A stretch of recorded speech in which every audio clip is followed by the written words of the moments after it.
எல்லாருக்கும் வணக்கம். இது சிந்திக்க சில நிமிடம். இன்னைக்கு நாம பேச போற விஷயம் கொஞ்சம் கசப்பாதான் இருக்கும்.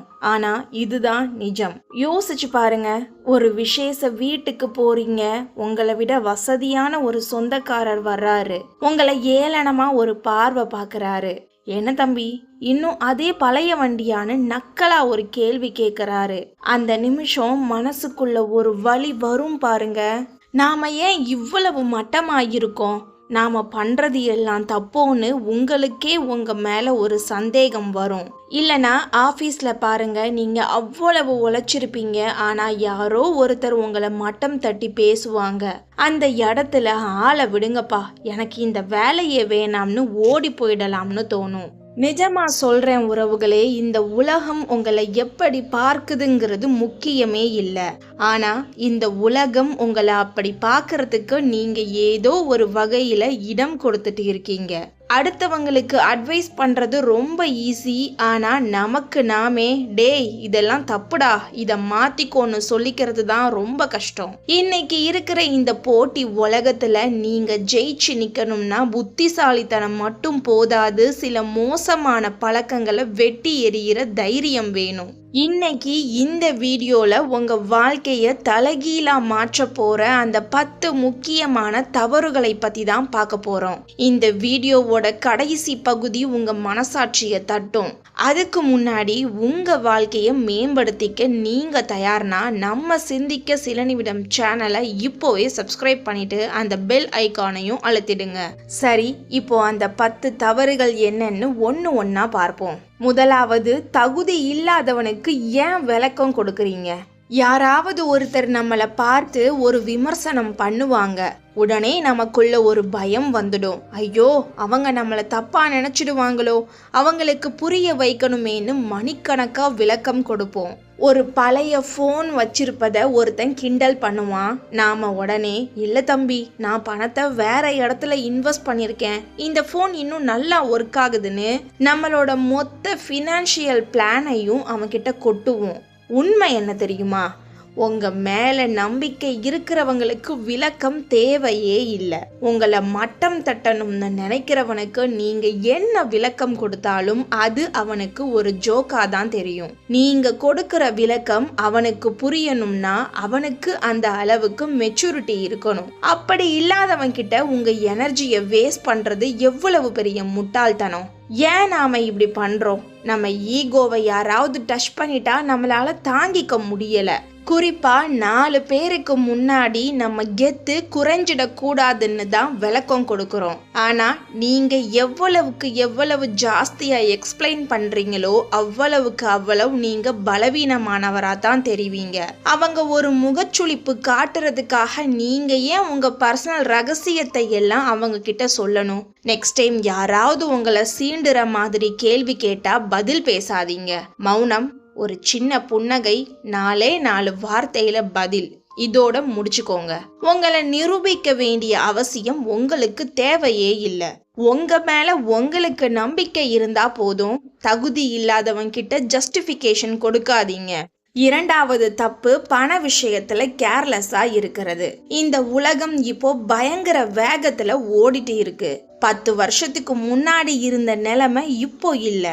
ஒரு 2 வருஷம் கஷ்டப்பட்டு சேமிப்போம், அப்புறம் 1 வருஷம் சரி பார்த்துக்கலாம்னு அசால்ட்டா விட்டுடுவோம். ஆனா இந்த காலத்துல பணத்தோட மதிப்பும் மார்க்கெட் நிலவரமும் எப்பவும் உங்க மண்டையில இருக்கணும். தங்கம் விலை எங்கேயோ போயிட்டு இருக்கு, ஸ்டாக் மார்க்கெட்ல என்னென்னமோ நடக்குது, இதெல்லாம் தெரியாம நான் சம்பாதிக்கிறேன் செலவு பண்றேன்னு இருக்கிறது இந்த காலத்துல பிழைக்க உதவாது. பணத்தை வெறும் காகிதமா பார்க்காதீங்க. அது உங்களோட உழைப்பு, உங்களோட நேரம். அந்த நேரத்தை நீங்க எப்படி மதிக்கிறீங்க அப்படிங்கிறதுல தான் உங்க எதிர்காலமே இருக்கு. இன்றைய இளைஞர்கள் பண்ற பெரிய தப்பு இஎம்ஐ கலாச்சாரம். அடுத்தவன் ஐபோன் வச்சிருக்கான்னு கடன் வாங்குறது, ஊருக்காக கடன் வாங்கி பந்தா பண்றது, இதெல்லாம் உங்களை நிம்மதியா தூங்க விடாது. நீங்க பணக்காரனா தெரியறத விட உண்மையிலேயே உங்க பேங்க் பேலன்ஸ்ல பணம் இருக்கிறது தான் உங்களுக்கு பலம். ஸோ ஃபினான்ஷியலி எப்பவும் அலர்ட்டா இருங்க. முதலீடுகள் விஷயத்துல ஜாக்கிரதையா இருங்க. சின்ன சின்ன சேமிப்பா இருந்தாலும் அதை முறையா பண்ணுங்க. பணத்தை வேலை செய்ய விடுங்க. அப்போதான் நீங்க நிம்மதியா இருக்க முடியும். 2 வருஷம் கவனமா இருந்துட்டு 1 வருஷம் ஓபி அடிக்கிற கதையெல்லாம் இங்க வேலைக்கே ஆகாது. 3வது விஷயம், ஒரு குரூப்ல இல்ல ஒரு ஆபீஸ்ல யாராவது ஒருத்தர் உங்களை இன்சல்ட் பண்ணிட்டா உடனே எனக்கு இந்த இடமே வேணாம், நான் போறேன்னு வேலையை விடுறது இல்ல விலகி போறது. இது யாருக்கு நஷ்டம்னு நினைக்கிறீங்க? கண்டிப்பா உங்களுக்கு தான். ஒரு முட்டாளோட முதிர்ச்சி இல்லாத பேச்சுக்காக உங்களுக்கான வாய்ப்பை நீங்களே ஏன் தட்டி விடணும்? இயற்கையில ஒரு லாஜிக் இருக்கு. Struggle for existence. சவால்கள் வரும்போது பலமானவன் பலவீனமானவனை தள்ள பார்ப்பான். அந்த இடத்துல இருந்து பலவீனமானவன் ஓடி போயிட்டா அவனுக்கு சாப்பாடு கிடைக்காம செத்து போயிடுவான். ஆனா அங்கேயே நின்னு போராடுனா அவன் உயிர் பிழைப்பான். நம்ம வாழ்க்கையும் அப்படித்தான். நம்மள பல பேர் என்ன பண்றோம்னா, ஆபீஸ்ல பாஸ் திட்டிட்டா இல்ல சொந்தக்காரங்க கூட்டத்துல ஒருத்தன் கிண்டல் பண்ணிட்டா ஆளை விடுங்கப்பா, நான் தனியாவே இருந்துக்கிறேன்னு ஒதுங்குவோம். அப்படி ஒதுங்கிறது தான் அந்த ஆளுக்கு வேணும். நீங்க ஒதுங்க ஒதுங்க உங்களை இன்னும் அதிகமா துரத்துவாங்க. அப்புறம் நீங்க எவ்வளவு தூரம் தான் ஓடுவீங்க? அதனால ஒரு கூட்டத்துல ஒருத்தர் 2 பேர் பண்ற தப்புக்காக மொத்த கூட்டத்தையும் புறக்கணிக்காதீங்க. அந்த குறிப்பிட்ட நபர்கிட்ட பேசுறத குறைச்சுக்கோங்க. ஆனா உங்க இடத்தை விட்டு கொடுக்காதீங்க. உங்களை அசிங்கப்படுத்தின இடத்திலேயே சிம்மாசனம் போட்டு உட்கார்றது தான் உண்மையான கெத்து. 4வது தவறு, நீங்க பார்க்கிற வேலையை நீங்களே குறைவா மதிப்பிடுறது. மற்றவங்க சொல்றத கேட்டு கேட்டு நமக்கே நம்ம வேலை மேல ஒரு வெறுப்பு வந்துடும்.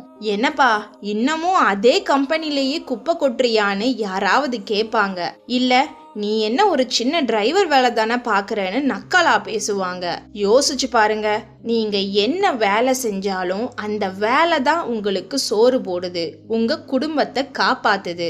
ஒரு சானிட்டரி ஒர்க்கரா இருந்தாலும் சரி, ஒரு பெரிய மேனேஜரா இருந்தாலும் சரி, செய்யும் தொழிலே தெய்வம். உங்களை வளர்த்து விட்ட, உங்களுக்கு ஒரு அடையாளத்தை கொடுத்த அதே வேலையை நீங்களே மட்டமா நினைக்கிறது எவ்வளவு பெரிய பாவம். விமர்சனம் பண்றவங்க யாரும் உங்களுக்கு சோறு போட போறதில்ல. அவங்களுக்கு உங்க வேலையோட கஷ்டமோ இல்ல அதோட அவசியமோ தெரியாது. தவறான புரிதல்ல அவங்க வைக்கிற விமர்சனத்தை உங்க மண்டைக்குள்ள ஏத்திக்கிட்டு நாம தப்பான வேலையில இருக்கோமோன்னு கன்ஃபியூஸ் ஆகாதீங்க. உங்க வேலையை நீங்க மதிக்கலனா வேற யாரு மதிப்பா? ஸோ இந்த நிமிஷத்துல இருந்து ஒரு முடிவு எடுங்க. உங்க வேலைய நீங்க குறைவா நினைக்க மாட்டீங்கன்னு சபதம் எடுங்க. 3 மாசத்துக்கு ஒரு முறை உங்களை நீங்களே எவாலுவேட் பண்ணுங்க. உங்க தொழிலோட மதிப்பு உங்களுக்கு தெரிஞ்சா ஊர்ல யார் என்ன சொன்னாலும் அது உங்களை பாதிக்காது. உங்க கையில இருக்கிற வாட்சோட வேல்யூ உங்களுக்கு தெரிஞ்சா எவன் என்ன சொன்னா உங்களுக்கு என்ன? 5வது தவறு, நேரத்தோட மரியாதைய சரியா கொடுங்க. நாம எல்லாருமே சொல்லுவோம் எனக்கு நேரமே இல்லைன்னு. ஆனா உண்மையிலேயே நாம என்ன பண்ணிட்டு இருக்கோம்? காலையில போன் எடுத்தா ரீல்ஸ் ஷார்ட்ஸ்னு 2 மணி நேரம் காணாம போயிடுது. அப்புறம் எப்படி நேரம் இருக்கும்? வாழ்க்கையில 3 குறிக்கோள் எப்பவும் இருக்கணும். ப்ரொஃபஷனல் கோல், ஃபினான்ஷியல் கோல், அப்புறம் உங்களோட பர்சனல் கோல். நீங்கள் செய்கிற எந்த ஒரு வேலையாவது இந்த 3ல் எதையாவது ஒன்றை நோக்கி உங்களை நகர்த்தலைன்னா நீங்கள் நேரத்தை வேஸ்ட் பண்ணிட்டு இருக்கீங்கன்னு அர்த்தம். நேரம்ங்கிறது ஒரு பெரிய சொத்து.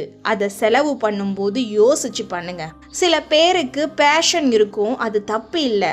ஆனால் உங்கள் பேஷன் உங்கள் முன்னேற்றத்துக்கு தடையாக இருக்குன்னா அங்கே தான் சிக்கல். நீங்கள் எடுக்கிற ரிஸ்க் ஒர்த்தான்னு 2 தடவை யோசிங்க. நேரம் போனா வராது நண்பர்களே. ஒரு நிமிஷம் வீணடிச்சாலும் அது உங்க வாழ்க்கையில இருந்து போன ஒரு துளி உயிர். ஸோ இனிமே உங்க நேரத்தை யாருக்காகவும் எதுக்காகவும் அநியாயமா விட்டு கொடுக்காதீங்க. ஒரு பிளான் போடுங்க, அதை சரியா ஃபாலோ பண்ணுங்க. நீங்க நேரத்தை மதிச்சா காலம் உங்களை ஒரு நாள் மிகப்பெரிய இடத்துல கொண்டு போய் உட்கார வைக்கும். 6வது விஷயம், எல்லாருக்கும் நல்லவனா இருக்கணும்னு நினைக்கிறது. யாராவது ஒரு உதவி கேட்பாங்க, உங்களுக்கு அந்த நேரத்துல வேலை இருக்கும், இல்லைன்னா உங்களுக்கே அந்த விஷயம் பிடிக்காது. ஆனா இல்லைன்னு சொன்னா அவங்க வருத்தப்படுவாங்களோன்னு சரின்னு சொல்லிடுவீங்க. இதுதான் நீங்க பண்ற பெரிய தப்பு. மக்களை திருப்திப்படுத்துறது ஒரு மோசமான வியாதி. நீங்க எல்லாருக்கும் ஆமா சாமி போட்டா யாருமே உங்களை மதிக்க மாட்டாங்க. ஒரு கட்டத்துல உங்களை ஒரு யூஸ் அண்ட் த்ரோ பொருளா தான் பார்ப்பாங்க.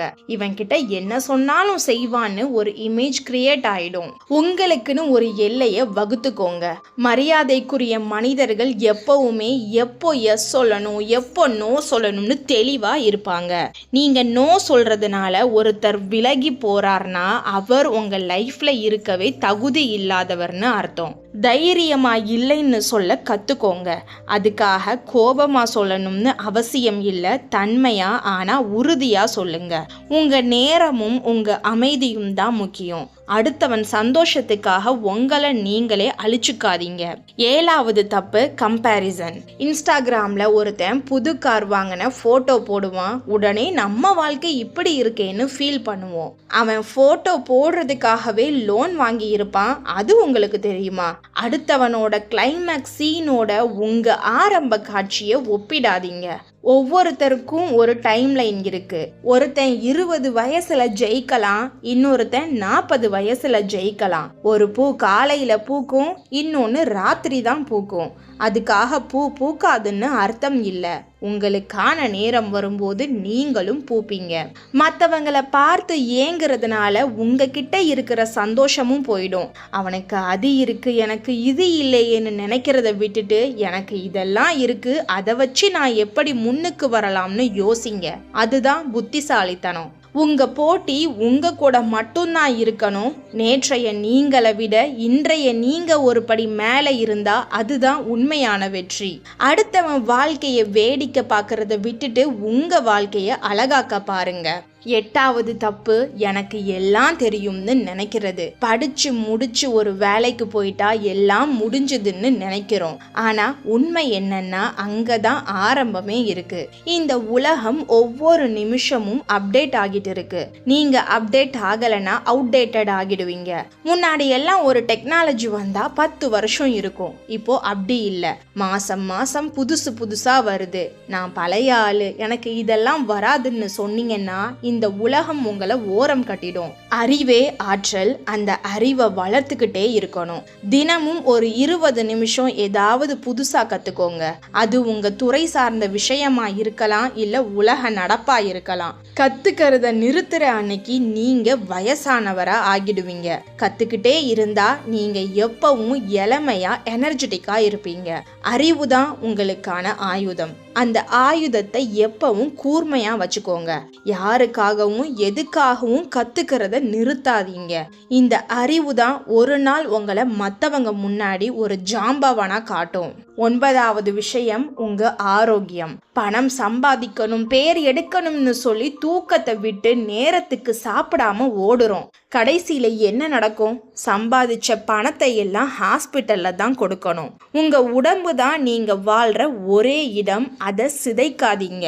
நிறைய பேர் சொல்லுவாங்க இப்போ கஷ்டப்பட்டுக்கலாம் அப்புறம் ஓய்வு எடுத்துக்கலாம்னு. ஆனா அந்த அப்புறம் வராமலேயே போயிடுச்சுன்னா உங்க உடம்பு உங்களுக்கு கொடுக்கிற சின்ன சின்ன சிக்னல்களை கவனிங்க. ஒரு சின்ன தலைவலி வந்தாலும் அது ஏதோ சொல்ல வருதுன்னு அர்த்தம். சரியான தூக்கம், கொஞ்சமான உடற்பயிற்சி, ஆரோக்கியமான உணவு, இதுதான் உங்க வெற்றியோட அடித்தளம். ஒரு நோயாளியான கோடீஸ்வரனை விட ஆரோக்கியமான ஏழை எவ்வளவோ மேல். உங்க உடம்பு ஒத்துழைச்சாதான் உங்க கனவுகளை நனவாக்க முடியும். சோ உங்க ஹெல்த் மேல கொஞ்சம் அக்கறை காட்டுங்க. ஒரு நாளைக்கு அரை மணி நேரம் உங்க உடம்புக்காக செலவு பண்ணுங்க. அதுதான் நீங்க உங்களுக்கு செய்கிற மிகப்பெரிய முதலீடு. உடம்ப பார்த்துக்கோங்க உறவுகளே. 10வது கடைசி மற்றும் ரொம்ப முக்கியமான விஷயம் பாஸ்ட். அன்னைக்கு அவன் என்னை அசிங்கப்படுத்திட்டான், அவ என்னை ஏமாத்திட்டான்னு வருஷ கணக்கா அதையே நினைச்சு வருத்தப்படுறது. பழைய குப்பைய சுமந்துட்டு இருந்தா உங்க மனசுல நாற்றம் தான் எடுக்கும். முன்னாடி பார்த்து வண்டி ஓட்டுனாதான் இலக்கை அடைய முடியும். பின்னாடி இருக்கிற கண்ணாடியையே பார்த்துட்டு வண்டி ஓட்டுனா ஆக்சிடென்ட் தான் நடக்கும். கடந்த காலம் ஒரு பாடம், அதை அங்கேயே விட்டுடுங்க. அதை இப்போ வரைக்கும் சுமந்துட்டு வந்து உங்க நிகழ்காலத்தை நாசமாக்காதீங்க. மன்னிப்பு மன்னிப்புங்கிறது மற்றவங்களுக்காக இல்லை, அது உங்களுக்காக. ஒருத்தரை மன்னிச்சு மறந்துட்டீங்கன்னா தான் உங்க மனசு லேசாகும். அந்த ஆளு உங்க மண்டைக்குள்ளேயே உட்கார்ந்துட்டு இருந்தா உங்களுக்கு முன்னேறவே தோணாது. முடிஞ்சது முடிஞ்சு போச்சு, அதை யாராலையும் மாற்ற முடியாது. இன்னைக்கு உங்க கையில இருக்கிற இந்த நிமிஷம்தான் நிஜம். இந்த நிமிஷத்தை எப்படி சிறப்பா வாழலாம்னு யோசிங்க. பழைய கசப்புகளை தூக்கி எரிஞ்சிட்டு ஒரு புது மனுஷனா முன்னாடி நடங்க. வாழ்க்கை ரொம்ப பெருசு, அதை ரசிச்சு வாழுங்க. சரி உறவுகளே, இந்த 10 விஷயத்துல உங்களை ரொம்ப டிஸ்டர்ப் பண்ண விஷயம் எது? இல்ல நீங்க இன்னைக்கு தூக்கி எறிய போற அந்த ஒரு தப்பு எது? அதை ஐ எம் சேஞ்சிங் அப்படின்னு டைப் பண்ணி அந்த தப்போட நம்பரை கமெண்ட் பண்ணுங்க. நீங்க பண்ற ஒவ்வொரு கமெண்ட்டும் நீங்க எடுக்க போற அந்த மாற்றத்துக்கான முதல் படி. இந்த வீடியோ உங்களுக்கு ஒரு சின்ன மாற்றத்தையாவது கொடுக்கும்னு நான் நம்புறேன். இந்த வீடியோ பிடிச்சிருந்தா ஒரு லைக் பண்ணுங்க. உங்க ஃப்ரெண்ட்ஸ் இல்ல ஃபேமிலியில யாராவது ஒருத்தருக்கு இது கண்டிப்பா உதவும்னு தோணுனா அவங்களுக்கு இதை ஷேர் பண்ணுங்க. இதே மாதிரி இன்னும் நிறைய மோட்டிவேஷனல் மற்றும் சிந்திக்க வைக்கக்கூடிய வீடியோக்களுக்கு நம்ம சிந்திக்க சில நிமிடம் சேனலை தொடர்ந்து சப்ஸ்கிரைப் பண்ணி ஃபாலோ பண்ணுங்க. அடுத்த ஒரு பவர்ஃபுல்லான வீடியோல உங்களை சந்திக்கிறேன். அதுவரை சிந்திப்போம், செயல்படுவோம். நன்றி.